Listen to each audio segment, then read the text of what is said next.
So I played my first ITF Masters tournament of the year recently, and I lost 6-1, 6-1. And surprisingly, or unsurprisingly, I think that I learned more from losing the match than I would have learned from winning it.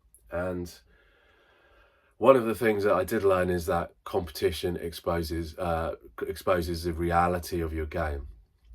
So how we play on the practice course doesn't always translate to how we show up on a match court. So the first thing for me is I've got my notes here. I'm referring to my notes that I made after the match here. It's the expectation versus reality. So I thought I knew where my game was. I hoped I knew where it was. And I went into the match with a lack of match play this year. So I didn't have high expectations, but I felt very disappointed with my level of performance. I thought that I would play better under pressure in this match, and the major problem for me, I think, is that I didn't really commit to my point play, to my shots, and I never really put my opponent under enough pressure to be able to take charge in the rallies. It definitely gave me an honest assessment of where I am, and what it also showed me is that match play doesn't always, like practice play doesn't always show up in matches. So the things that worked for me, I felt like when I come into these matches, my serve is always my tactical strategy with the serve now is a high percentage of first serves. I feel like I did that. I still need to work on a more confident second serve, but in terms of serve percentage, I felt like that was good.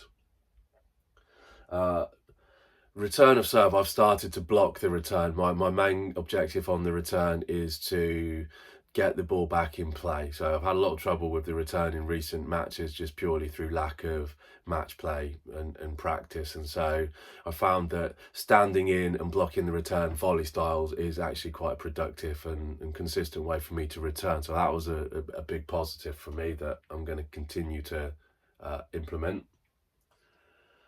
Forehands were drifting long, wasn't taking enough time away, and I was doing too much reacting instead of dictating. So this again comes back to, I think in future matches, like what this has shown me is I need to take aim to take the initiative in rallies much earlier. I seem willing to just hang back and wait and get comfortable in the rally, and what I'm actually doing is allowing my opponent to do that as well. And given that I'm not always committing to a full swing, a fully committed swing, I'm not producing anything like as much spin on my ground strokes as I am in the rally, and that just seems to be sitting the ball up for my opponent. So having that confidence and that trust in swinging through the ball and committing to the shot, stepping in, it is going to be key in moving forward in how I approach my matches. The biggest lesson for me wasn't that it wasn't technical issues in the match. I don't feel like I got outplayed by somebody who was vastly technically superior. I think the issues were more, I knew what I needed to do, but the problem was executing that under pressure. I didn't close that knowing doing gap well enough in this match. And the final thing for me here is that the old habits continued to prevail through the match. Even though I'm building this new identity, which is moving away from an ATP style younger game, big driving, topspin ground strokes, to more geometry based, moving the ball around tennis. When I played points like that, I had good results, but I think habitually I'm still falling back into what I'm comfortable with. What this tournament is going to change is that I'm looking at my movement. I'm looking to become more efficient with my movement, take bigger steps, less steps, more efficient recovery steps, moving less to cover more ground more quickly, calming the nervous system down so that the lower body is more calm, allowing me to be a bit more relaxed in my upper body and in my ground strokes. moving to the bounce and taking the ball earlier. I find that when I get comfortable, I like to be too comfortable and I'm hanging back and letting the ball come down, and this is just not good enough at this level. So stepping in, moving to the bounce, taking the ball at the height of its apex is a big focus for me at the moment, taking away time and being aggressive through stepping into the ball rather than necessarily hitting super hard. And then for me, like the identity lesson here is like where are the gaps in the identity that I'm building for my game and the identity that I'm expressing within my game. And for me, the results highlighted that. I have a clear picture in my mind of the player that I'm becoming, but I'm still turning up as a different player on court. So there's a lot more inner work that needs to be done there, and also working that out into my practice routine so that it starts to show up on the match court.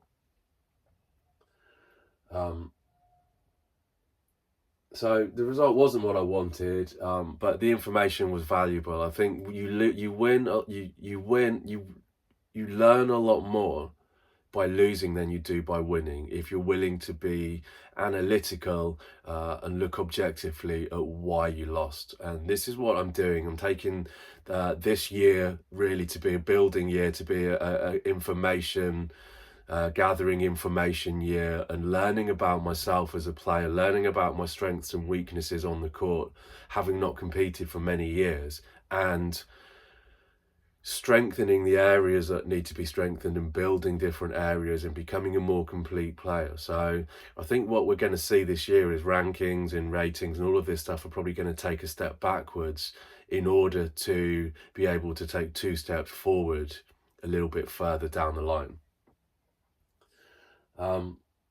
So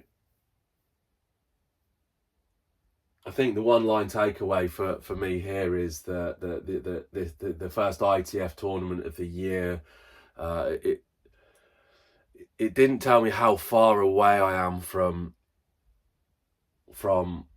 where I need to be, but it did show me what I need to work on, and that's what I'm going to be doing moving forward into the next one.